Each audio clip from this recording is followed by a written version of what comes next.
आप सभी का द प्राइड ऑफ लायंस के इस वर्चुअल ग्रुप में स्वागत है। ये ग्रुप हमारी लीगल फ्रेटर्निटी और ऐसे कैंडिडेट्स जिनका लॉ में इंटरेस्ट है उनको डेडिकेटेड है।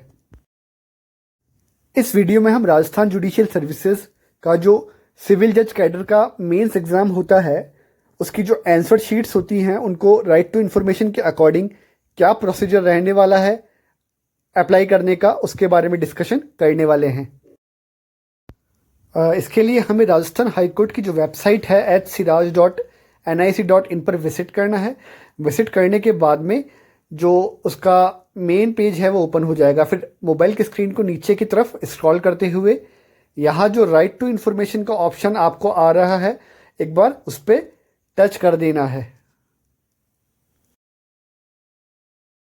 जैसे ही हम उस राइट टू इन्फॉर्मेशन पे टच करते हैं हमारे सामने ये इंटरफेस ओपन होता है। इसके अंदर हमें वापस स्क्रीन को स्क्रॉल करते हुए नीचे जाना है और यहाँ पर ये जो Rajasthan right to information bracket in high court and subordinate courts rule 2006 इसके ऊपर टच कर देना है। मैंने इसके ऊपर एक टिक का मार्क कर दिया है और जैसे ही हम इस पर टच करते हैं टच करने पर एक नोटिफिकेशन सामने आता है कि do you want to download RTI amendment up to 25/5/2022 PDF again. मैं एक बार पहले डाउनलोड कर चुका था इसलिए मेरे सामने अगेन का आ रहा है, तो मैं इसे डाउनलोड पे टच करूंगा। टच करने के बाद में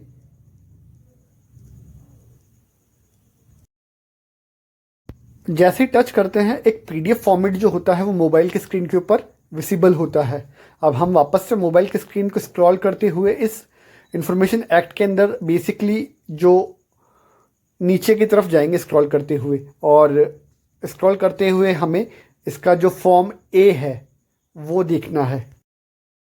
स्क्रॉल करते हुए जब हम पेज 6 पर जाते हैं तो फॉर्म ए अपीयर होता है और ये फॉर्म ए जो है वही आरटीआई का फॉर्म है जिसको हमें प्रॉपरली फिल करके भर के अप्लाई करना है। और ये फॉर्म के अंदर सबसे पहले लिखा हुआ है टू द ऑथोराइज्ड पर्सन। इसके नीचे आपको लिखना है deputy registrar with in bracket judicial bracket close CUM come state public information officer. उसके बाद जो पॉइंट 1 है उसका A से लेके D तक आपकी बेसिक जो पर्सनल इंफॉर्मेशन है वो रहने वाली है। पॉइंट नंबर 2 में आपको आपका जो एड्रेस है जहां आप पोस्ट एक्सेप्ट करते हैं वो मेंशन करना है। आपको पिन कोड, आपका डिस्ट्रिक्ट और जो स्टेट है वो यहां लिखना है। Point number 3 particulars of information. आपको इसके एग्जैक्ट सामने इंग्लिश के ब्लॉक लेटर्स में या हिंदी में भी आप चाहो तो लिख सकते हो सिविल जज कैडर एग्जाम 2000 जिस भी ईयर का आपको कॉपीज मंगवानी है ब्रैकेट में मेंस एग्जाम ब्रैकेट क्लोज। उसके बाद इसका जो सब पॉइंट है 3rd का A concerned department oblique section, उसके एग्जैक्ट सामने आपको लिखना है सिविल जज कैडर एग्जाम सेक्शन। फिर पॉइंट नंबर 3 का sub point B particulars of information required. इसके एग्जैक्ट सामने आपको लिखना है आपका मेंस का जो एग्जाम था उसका रोल नंबर गणितीय भाषा में, वर्ड्स में, फिगर्स में अलग अलग। अब इसका पॉइंट नंबर 3 का सब पॉइंट बी का जो सब पॉइंट 1 है डिटेल्स ऑफ इंफॉर्मेशन रिक्वायर्ड, उसके एग्जैक्ट सामने आपको लिखना है प्लीज, आप हिंदी में भी लिख सकते हैं ट्रांसलेट करके, please send the xerox of answer sheets of law 1, law 2, comma English and Hindi languages of the given roll number. Bracket के अंदर फिर से आपको अपना रोल नंबर गणितीय भाषा में लिखना है on the below mentioned address by speed post और अवेलेबल सर्विस। ये आपकी इंफॉर्मेशन कंप्लीट हो चुकी है।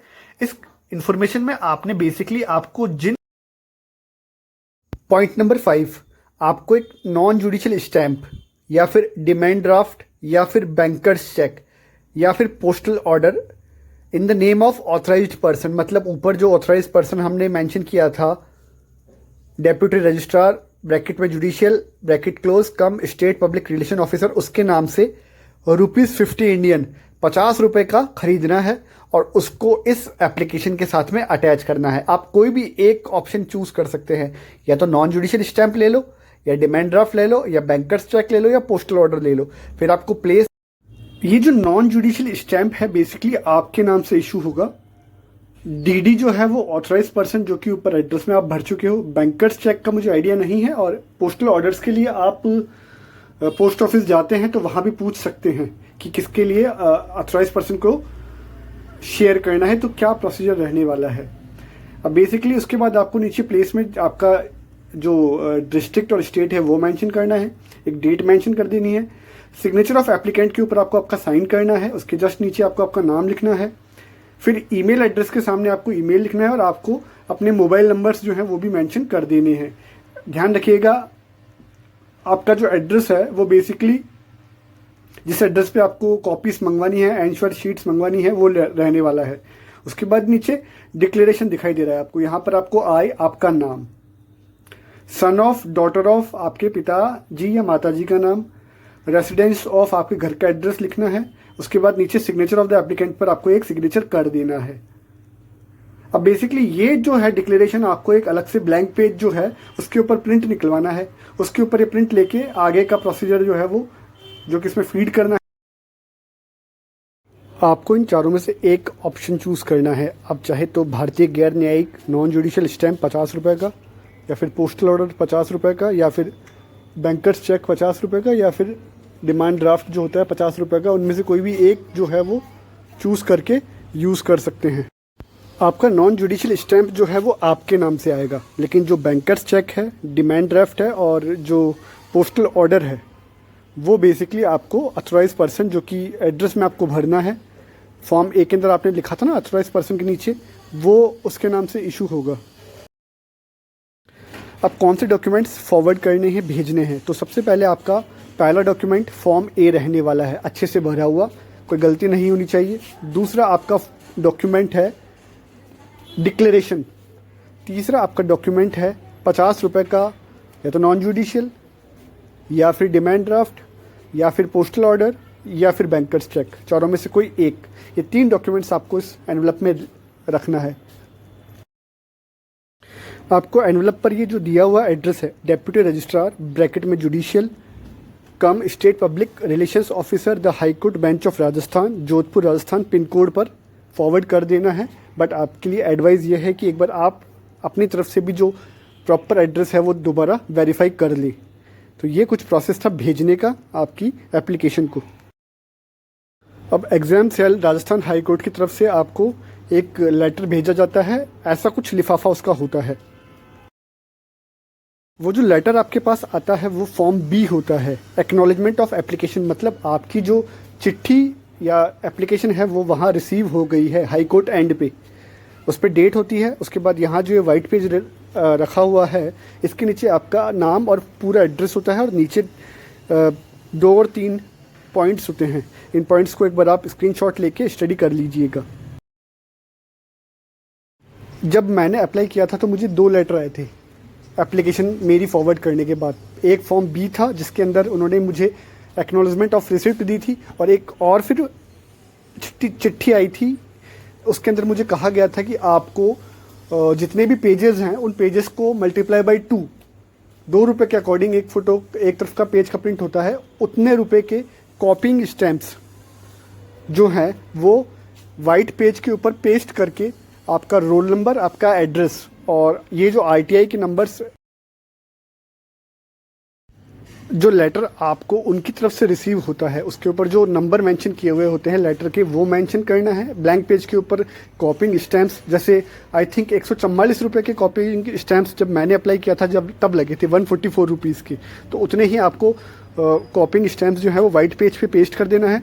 आपको आपका रोल नंबर, आपका नाम, एग्ज़ाम का जो ईयर था वो लिखना है, एग्ज़ाम की डेट लिखनी है, उसके बाद आपका रोल नंबर गणितीय भाषा में और अंग्रेजी भाषा में दोनों में लिखना है, और जो आपके साथ में उनका आदान प्रदान हुआ है डाक का, पोस्ट का, वो आपको मेंशन कर देना है।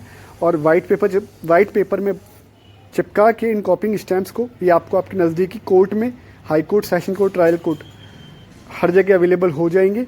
ये पेस्ट करके वाइट पेजेस के ऊपर और लिफाफे में रख के और वापस दिए हुए पते पर, जो कि मैं ऑलरेडी मेंशन कर चुका हूँ, भेज देना है। आपकी एप्लीकेशन जो है प्लस आपके जो कॉपिंग स्टैम्प्स हैं जब वहाँ पहुँच जाएंगे, उसके कुछ दिनों बाद वो आपको डायरेक्ट आपकी कॉपीज़ जो हैं वो स्पीड पोस्ट से या किसी और माध्यम से, जो भी उनका तरीका रहता है, भेज देंगे। तो आई थिंक आपको ये जो आरटीआई के थ्रू कॉपीज़ मंगवानी होती है जुडिशियल एग्ज़ाम्स की, मेंस की, उसका आइडिया हो गया होगा। अगर आपकी कोई क्वेरी होती है तो नीचे कमेंट में फीड कर दीजिएगा। Thank you so much for watching this video. मिलते हैं किसी नेक्स्ट इन्फॉर्मेटिव वीडियो के अंदर।